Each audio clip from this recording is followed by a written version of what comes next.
Hey guys, I got my final impressions on the Street Guardian SG9665GM camera.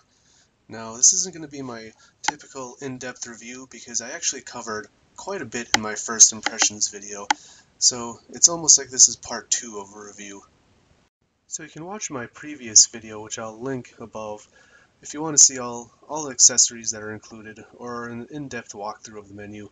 But this video is mostly just going to be me talking about why I like this camera compared to other cameras, and how well it's performed for me.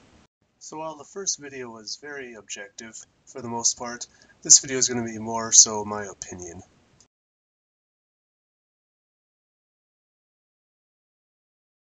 So overall, this gives you a list of the main features. I really love the 15 megabit per second recording because that seems to be a real good sweet spot. I tried 18 megabits on the Mobius, and it just didn't seem like it was worth it. Eventually, I feel like for 1080p, it's just not really worth the memory you're wasting. So here's a quick look around the box. I did actually go through this on my unboxing, so I'm not going to go into it too much, but this shows the contents. It does actually come with a few extra things like a string in case you want to take off the sticky mount. Comes with some cleaning wipes, and it even came with stickers. I still have some of them here, so I thought that was a nice touch that they included stickers. It helps build their brand, and this could be useful for anyone who is recording audio and knows anyone that's worried about being recorded. So the first thing I'm going to go over is why I like the form factor so much about this camera. So this camera has a really compact design, and normally I don't like screens, but the screen is so small that it doesn't take up much space, and it actually ends up being useful for me because I do like having the screen to customize the settings. I just don't want it if it's going to be too big. So this is actually perfect middle ground for me. Another great feature about this camera is the rotating lens. Now, in my car I have a very slanted window, so some mounts, suction cup mounts with cameras, have had issues where I can't get the lens to point down enough. Some of them end up pointing slightly up, and with this rotating lens, it actually works perfect, and mine comes out to about there, I believe. And it does hug right up against the window, which I really like. So how this camera mounts is it comes with this plate that has the 3M sticky pad on the back, and then you use the camera to just slide on like that. So that way, if you want to take it off and hide it or something, clips off real easily. You can pull the cords out first if you want, and it's that simple. So with the screen, I'm not going to go over everything like I did before, because you can actually just watch my unboxing and first impressions video, and I do a walkthrough of the menu. But like I was saying before, I like how small the screen is, but it's usable. I think the G1W is too bulky, and honestly even the Mobius with the mount that is included, it's too bulky. I don't like these suction cup mounts in general, but the issue is most consumers are just going to use what's included. So I like the fact that the Street Guardian camera has this style design, which obviously, as many of you know, is just like the B40 A118 camera, but when you compare the footprint it leaves, it is much smaller, and it's going to be much less noticeable in your car.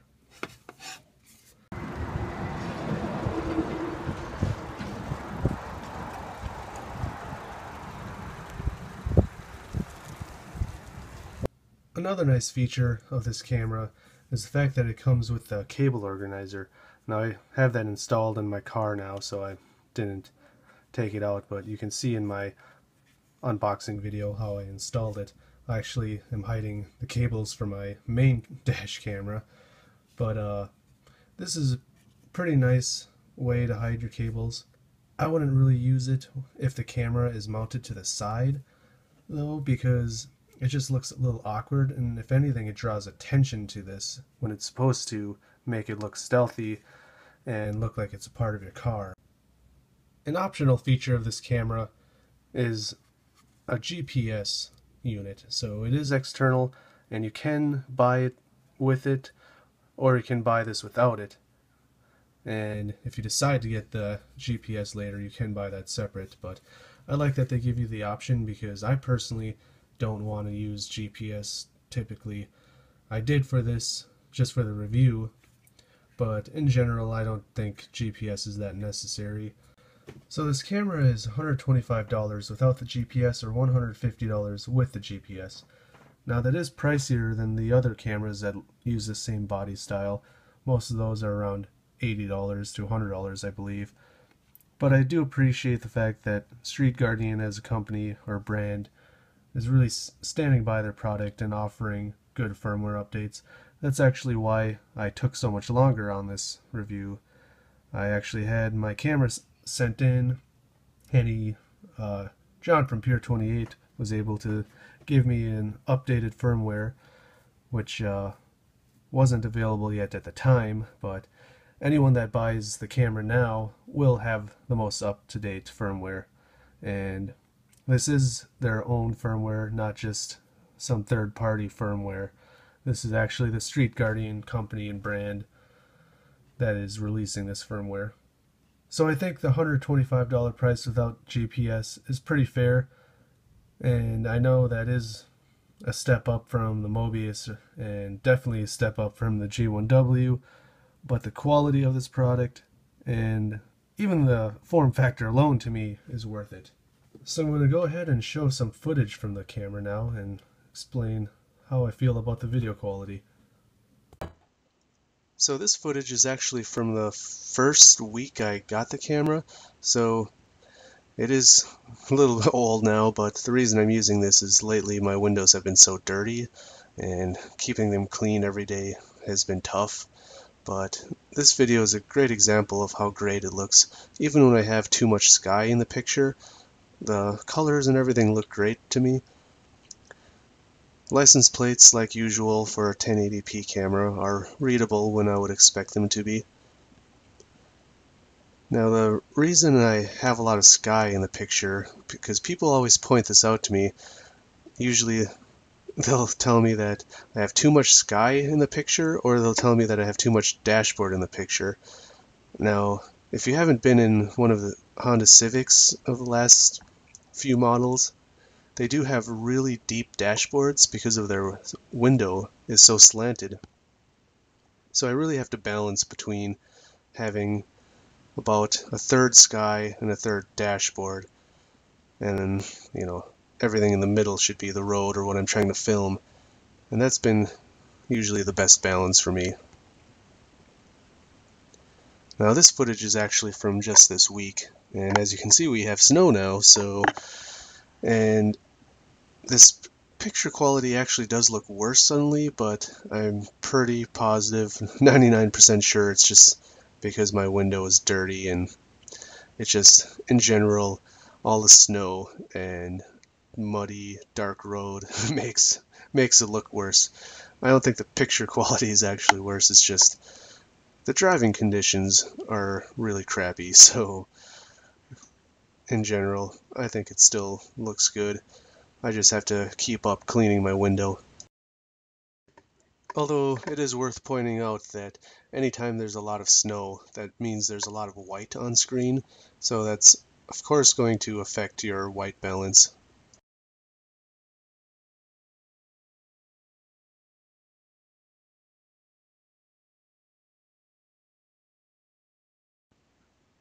I should mention my biggest complaint about this camera. While it is winter now and it's going to be cold, this camera does have a battery, so in the summer, especially if you live down south, but even up north in Minnesota, the heat from the greenhouse effect is going to heat up any electronics in your window, so it's always a concern to have a battery. But the camera is easily removable from the plate, so if you're parking, I would just recommend taking it off and throwing it in your glove box or whatever. It probably could stand up to the heat though. I sort of have a feeling that with the plate mount design, I feel like that will offer it some shielding from the heat. Now this footage is actually at the Mall of America parking lot. I thought I would include this because it does show a lot of nice areas that are bright and dark.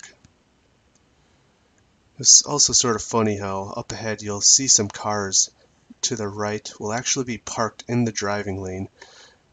If you missed it, there was a sign just to the right that said keep right. So here I am actually driving around those multiple parked cars that were parked literally in the driveway or the driving lane.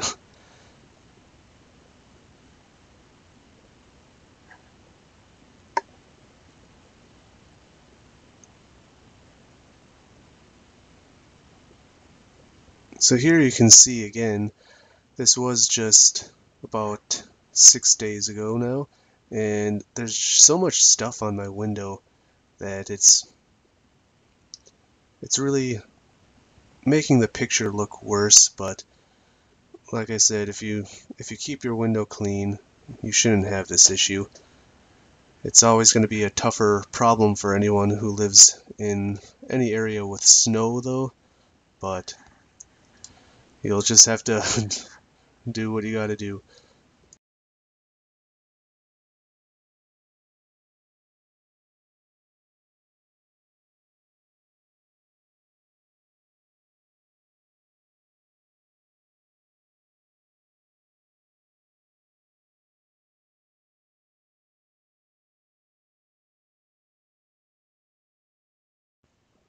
Something pretty unique to Minnesota, at least in Minneapolis, and here you can see in Bloomington, or also up in Duluth, we do have a lot of these skyways that connect buildings, and they're all air conditioned or heated, so in the winter when it's below zero or freezing temperature, people can actually walk through the heated hallways without having to go outside.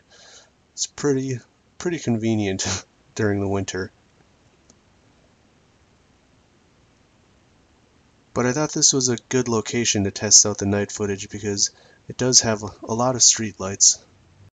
Now you probably noticed that jump there, and I said in my previous video for this camera that it wasn't seamless recording, but if you use the Registrator viewer, you will actually be able to watch the video seamlessly, and that was informed to me by Joaquin from Street Guardian. So what's really nice about Street Guardian is the fact that Joaquin, which I'm not sure if I'm pronouncing that correctly, from Dashcam Talk, is actually on there pretty much daily, and so is John from Pure 28, who sold me this camera. So it's very awesome, I think, that you could post any questions or concerns about their products, and they're going to be there within a reasonable time to help you out. So everyone there is very passionate about dash cams in general, and they all pretty much stay fairly unbiased. Obviously, there's going to be people who like or dislike cameras, but they treat everything very professionally there. So here you can see it is a lot darker now, and it's obviously going to be tough to record a lot of detail at night when there's not as many street lights. But even with people's license plate lights, you can make out some of their license plates if they're close enough, and that's what's important to me. There is the possibility that if you aren't satisfied with the quality at night, you can get better headlights too, because my headlights are just stock and they're not that great. So in really dark areas, it often looks like my headlights aren't even on, and I always have to assure people that yes, my headlights were on. So I'm actually considering getting some better headlights. So this is the Registrator viewer software that is supported by the Street Guardian cameras. Now the video is likely going to look very choppy or not as good, but that's just my capture software. But what I really like here is on the GPS map here, I'm not sure why it's not showing my location, but there we go. If I click, it shows exactly where you are, and you can also click anywhere else on this specific trip. So this is only a minute-long clip, but when I click higher up on my path, it'll jump me to that location, or I can jump back. So this isn't the only software, of course, that can do this, but this is free, and it has a very clean look to it. And one thing I didn't like about the Blackview software is you couldn't even maximize that. So I think this is a lot nicer, and it has a lot of options, as you can see. Many different languages. You can use different maps. I mean, there's endless options to this. So I think for now on, I'm always going to be using this software. If you want to, you can pause at any time or rewind it, because I'm not going to go through all of this. I could really create a whole 20-30 minute video probably just on this software. So I did once have the camera actually freeze. When it turned on, it just had this white screen, so it wasn't recording or anything, and when I turned it off and on, it would just keep giving me this white screen. For a second I was a little worried, and then I remember there's actually a reset switch, so as soon as I hit the reset switch, it actually just started right back up. Now this clip doesn't actually show me hitting the reset switch and the camera instantly booting back up, but I assure you that it did instantly fix it, and it does give me some assurance to know that if it ever happened again, I can just hit reset. So I think if you were actually thinking of getting this camera or this form factor of the camera, I would highly recommend the Street Guardian. I think the Street Guardian brand is really going to stand by their products, so you have less to worry about when it comes to cheaper Chinese cameras. Street Guardian, like I've said in my other video, is an Australian brand, so it's not just some no-name company in China manufacturing them and selling them in different colored boxes or whatever. So if you like this video or any of my other videos, I'd appreciate if you hit like and subscribe, and I'll see you next time. Thanks for watching.